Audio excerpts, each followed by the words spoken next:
Et tout d'abord, Amandine, cette polémique, la polémique politique du jour, c'est ce coup de gueule de Nadine Morano, l'ancienne ministre, habituée des déclarations fracassantes. Elle s'est offusquée hier sur les réseaux sociaux d'avoir croisé une femme voilée sur une plage sous un texte qui a été publié, qu'elle a publié sur sa page Facebook hier matin. Elle a placé cette photo, une photographie qu'elle dit avoir prise elle-même. On y voit une femme portant le hijab, un voile simple sur une plage de France, une atteinte à notre culture qui heurte en matière d'égalité homme-femme. Voilà ce qu'écrit l'eurodéputé UMP. Alors cela a fait énormément réagir sur les réseaux sociaux. Bonjour Abdallah Zekri, merci d'être en direct ce matin avec nous sur iTélé. Vous êtes président de l'Observatoire contre l'islamophobie.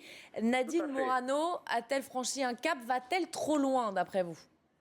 Écoutez, Mme Morano, elle veut se distinguer par rapport à ses autres collègues de l'UMP. Ce n'est pas sa première sortie. On parle toujours des coups de gueule de Mme Morano. Vous savez, nous aussi, on peut avoir des coups de gueule et des coups de gueule plus forts que le sien. Donc, Mme Morano, moi je la conseille, c'est qu'elle s'occupe des problèmes de l'UMP qui est en crise, qu'elle essaie de solutionner, que d'être offusquée par une femme qui respecte, je vous dis, les lois de la République, parce que la loi interdit le voile intégral, mais elle n'interdit pas à une femme de porter un voile avec le visage découvert. Et ce qui est choquant, c'est qu'elle dit, lorsqu'on choisit de vivre en France, à ce moment-là, il faut respecter la culture des autres. Bon, la France est un pays multiculturel, les musulmans respectent la culture des autres, la culture française, mais on demande également que notre culture soit respectée. Alors, Mme Morano, elle met l'huile sur le feu en déclarant que c'est une femme soumise. Il y a eu des enquêtes concernant des femmes qui portent le voile. Elles le font par croyance et non pas par soumission à leur mari. Alors qu'elle arrête un petit peu de détourner l'esprit ou bien les oreilles des Français par des déclarations pareilles. Une fois, c'est la casquette à l'envers qu'elle ne peut pas admettre. Une fois, c'est pourquoi les jeunes parlent verlan. Je lui ai fait signaler que les enfants de M. Sarkozy dans la télévision, je les ai vus avec la casquette à l'envers, ça n'a jamais dérangé Mme Morano. Ça la dérange parce que ça vient des banlieues. Alors Mme Morano, elle stigmatise l'islam et les musulmans, surtout en cette période où il y a des tensions. Il faudrait mieux qu'elle se taise parce qu'elle crée plus de problèmes qu'elle peut en résoudre. Abdallah Zekri, c'est intéressant de relever ce matin que vous étiez membre de l'UMP et vous l'avez quitté justement à cause de ce genre de déclaration, c'est bien ça? Eh bien, tout à fait. Vous savez, moi, j'étais à l'époque au temps du gaullisme parce que le gaullisme, pour moi, avait un sens.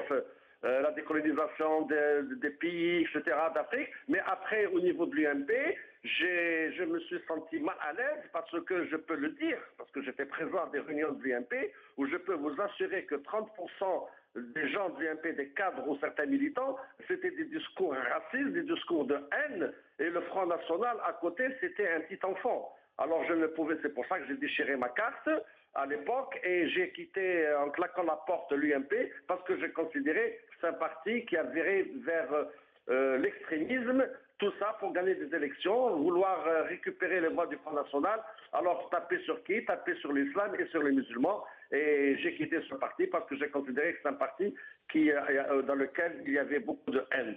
Maintenant, Mme Morano, il faudrait qu'elle, si elle était vraiment intelligente, il y a la justice qui a suspendu il y a une semaine uniquement un règlement d'une mairie à Vizous dans l'Essonne qui interdisait le port de signes religieux aux personnes qui voulaient se baigner. Donc il y a eu quand même également un mois avant une suspension d'un règlement similaire. Donc la loi est du côté de ces gens-là et non pas du côté de Mme Morano. Et puis Mme Morano, en tant que députée, ancien ministre, elle doit comprendre que les libertés de conscience et de croyance sont des droits constitutionnels, ainsi que le droit au loisir et au repos pour tous. Alors il faudrait mieux qu'elle se taise. Merci beaucoup Abdallah Zekri d'avoir réagi ce matin sur iTélé dans la matinale info.